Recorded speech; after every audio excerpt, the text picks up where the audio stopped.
దూరం చేయలేదు. హల్లెలూయా, దేవుని స్తోత్రం.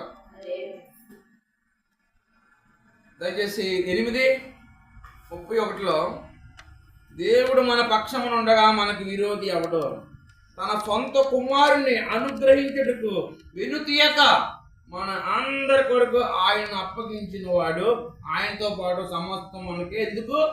హల్లెలూయా, తన సొంత కుమారుని అప్పగించిన వాడు. హల్లెలూయా, మనకే అల్ప విశ్వాసం, అవునా కదా? ఆవిడ 12 సంవత్సరాల నుంచి ఆ రక్తస్రావం, ఆ వ్యాధికి రాసిందండి. ఆవిడకున్న డబ్బంతా అయిపోయింది.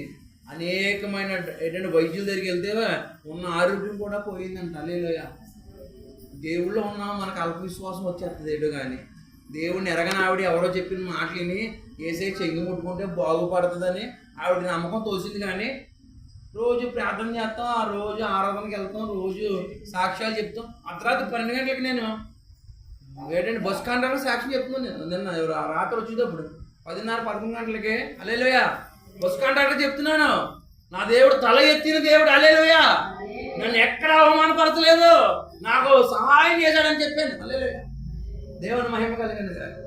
హల్లెలూయా, ఎందుకు మనకు అవిశ్వాసం? తండ్రి చచ్చిపోతున్నాం అంటాం మాట్లాడితే. హల్లెలూయా, ఆయన రొట్టెలు తినేస్తున్నాం, ఆయన చేపలు తినేస్తున్నాం. హల్లెలూయా, దేవుని మహిమ కలిగింది కాక. మళ్ళీ ఏమంటున్నామండి మనం?